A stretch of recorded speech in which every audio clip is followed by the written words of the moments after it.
Ukraine claims it has successfully damaged a road and rail bridge linking Russia with the annexed Crimea Peninsula in the Black Sea.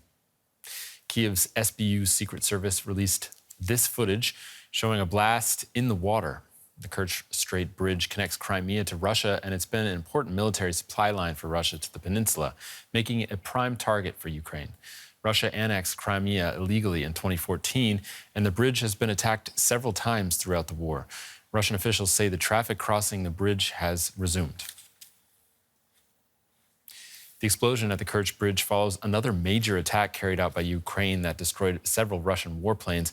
Swarms of Ukrainian drones hit multiple Russian air bases, some of which are deep inside the country. Let's take a look.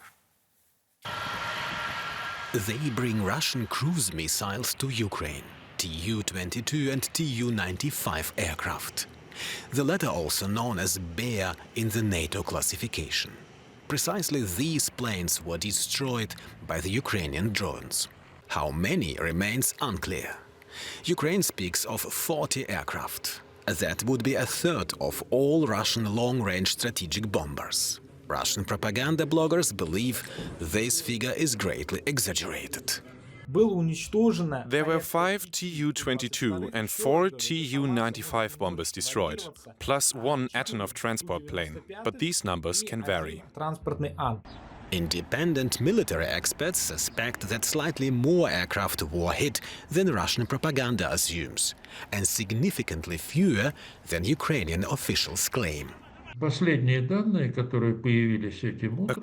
to the latest satellite images, 13 aircraft were either destroyed or severely damaged.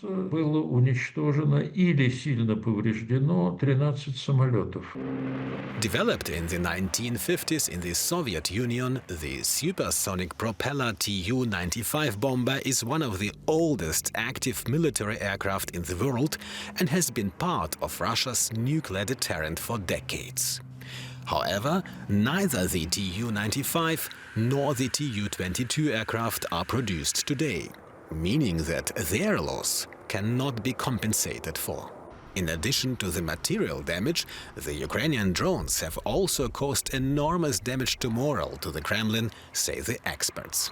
For Putin, it's important not only to have the moral high ground, pretending that this war has something to do with history and something to do with claims for traditional Russian territories, but also have the upper hand militarily. But what we are seeing right now is technological advancement of Ukraine using cheap materials. This is the damage to the prestige of the Russian army, of Russian military, of FSB, and of all Russian secret services. The question is how President Putin will react to this. I'm joined now by Olivia Yanchik, Assistant Director at the Atlantic Council's Eurasia Center in Washington, D.C. Thanks for joining us. Thank you for having me. I'd like to talk more about those attacks on Russian air bases, but before that, let's talk about Ukraine's recent attack on the Russian bridge connecting Crimea to mainland Russia. How are you seeing this attack?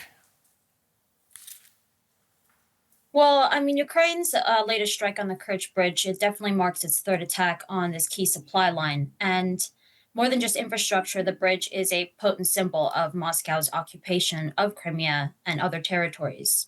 So by targeting it again, Ukraine is sending a clear message that this is lawful self-defense aimed at degrading Russia's logistics and undermining the illusion of permanence in occupied territories.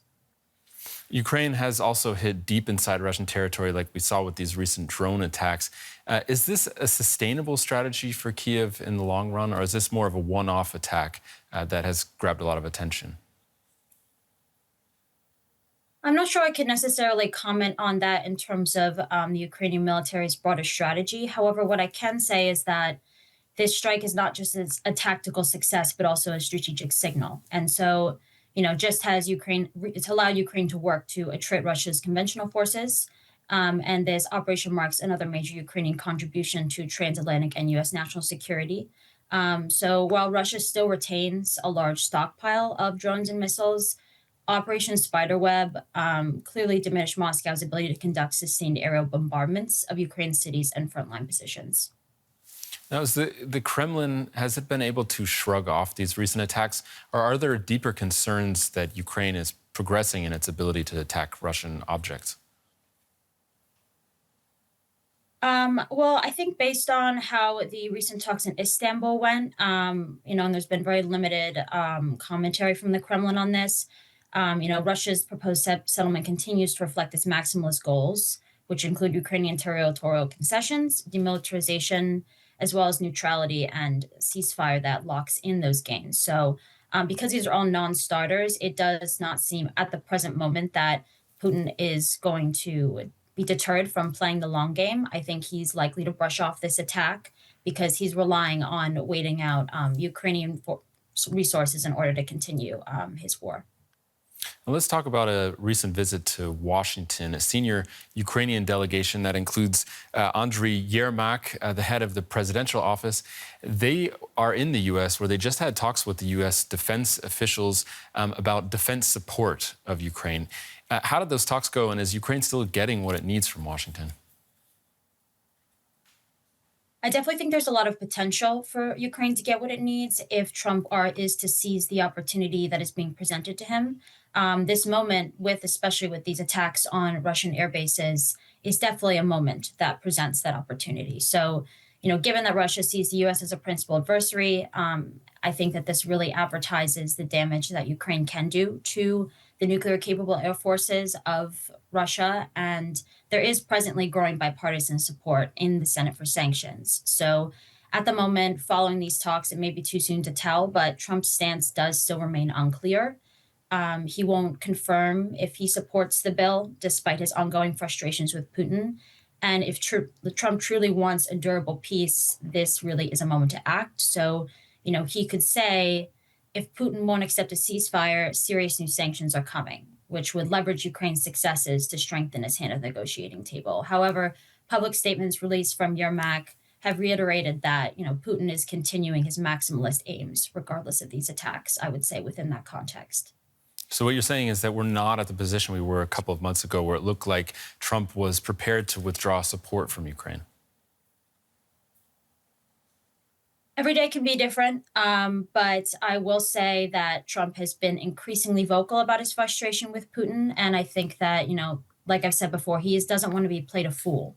And so if Putin continues to make him look like a fool, then we may be in a very different position. So as long as the White House and Trump can continue on this path of realization that Putin does not want peace and that is not possible, then Trump is more likely to take decisive action and take advantage of the opportunity. Okay, many thanks, Olivia Yanchik.